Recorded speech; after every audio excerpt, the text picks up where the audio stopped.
BPL এর ফাইনালে Fortune বরিশালের প্লেইং 11-এ জিমি নিশামের নাম না দেখে আমি ভীষণ রকম অবাক হয়েছি। আমি জানি না আপনি অবাক হয়েছেন কিনা।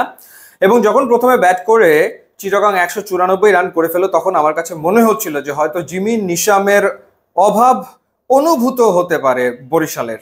এবং যখন মোহাম্মদ নবী 4 বলে 4 রান করে আউট হয়ে গেল, তখন মনে হচ্ছিল যে জিমি নিশামের প্লেইং 11 না থাকাটা বোধহয় বড্ড ভুল হয়ে গেল বরিশালের জন্য। কিন্তু রিশাদ দুটো ছক্কা মেরে আসলে সংশয় দূর করে দিয়েছেন এবং পয়সা উসুল করা একটা বিপিএল ফাইনাল আমরা দেখলাম এবং আবারও চ্যাম্পিয়ন ফরচুন বরিশাল। অনেকগুলো ঘটনা, ইন্টারেস্টিং ঘটনা, সেই ঘটনাগুলো যদি একটুখানি বলি। যেমন পাওয়ার প্লেতে চিটাগং কিংস তারা তুলেছে হচ্ছে 57 রান। দারুণ একটা শুরু তারা পেয়েছে। 121 রানের ওপেনিং জুটি হয়েছে খোয়াজা নাফে এবং পারভেজ হোসেন ইমনের ভেতরে, যেটা আসলে বিপিএল এর ফাইনালে হাইয়েস্ট। এর আগে যে সর্বোচ্চ রানটা ছিল সেই রানটা ছিল 76 রানে। সেটাও খুব ইন্টারেস্টিং। কেন কি কারণ একটু পরে বলছি। পাওয়ার প্লেতে চিটাগং কিংস তুলেছিল 57 রান এবং জবাব দিতে নেমে ফরচুন বরিশাল তারাও আসলে পাওয়ার প্লেতে তুলেছে এক্স্যাক্ট 57 রান। চিটাগং কিংসেরও কোনো উইকেট পড়েনি, ফরচুন বরিশালেরও পাওয়ার প্লেতে কোনো উইকেট পড়েনি। 57 তুলেছে বিনা উইকেটে।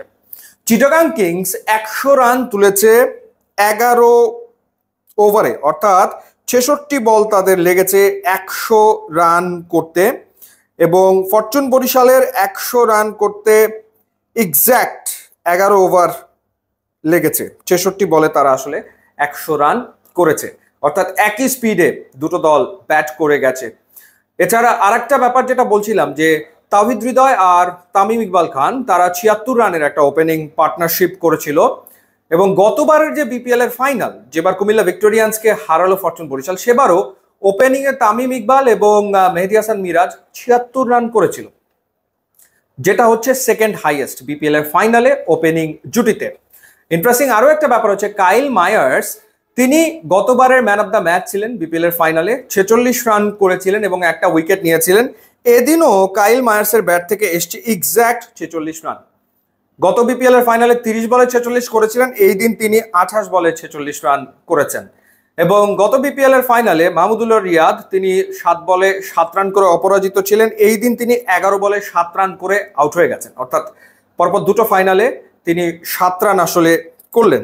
তো এই মিলগুলো আমার কাছে আসলে খুব অদ্ভুত লেগেছে। গত বিপিএল এর ফাইনালটা 6 বল হাতে রেখে 6 উইকেটে জিতেছিল বরিশাল, এবারের ফাইনালটা 3 বল হাতে রেখে 3 উইকেটে জিতেছে ফরচুন বরিশাল। আর চিটাগং কিংস আসলে ম্যাচ জিতবে কেমন করে? তারা যে পরিমাণ মিসফিল্ডিং করেছে, যে পরিমাণ মিসফিল্ডিং, অনেকগুলো ক্যাচ তারা ফেলে দিয়েছে, ওভার থ্রো হচ্ছিল বারে বারে, ফিল্ডিং এ খুবই স্লপি ছিল। এরকম ফিল্ডিং এ আসলে ম্যাচ জেতা ডেফিনেটলি কঠিন। সো পারভেজ হোসেন ইমন একটা দারুণ নক খেলেছে, 49 বলে 78 রানের ইনিংস, যেখানে 6টা 4 এবং 4টা ছক্কা হাঁকিয়েছে।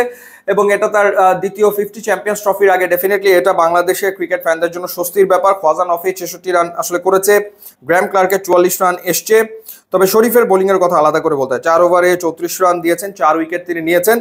তবে লাস্ট ওভারটা হোসেন তালাত করেছেন, সবচেয়ে এক্সপেন্সিভ বোলার ছিল, 44 রান তিনি দিয়েছেন। আসলে অপশন তো ছিল না, কারণ আলিস আল ইসলামের অভাব একেবারে স্পষ্ট হয়েছিল, উঠেছিল যখন চিটাগং বল করছিল। যদিও সেই জায়গাটাতে নাইম ইসলাম 2 ওভার বল করে 18 রান দিয়ে 2টো উইকেট নিয়েছেন ঠিকই, বাট আলিস আল ইসলামকে নিশ্চিতভাবে মিস করেছে তারা, কোনো সন্দেহ আসলে নাই।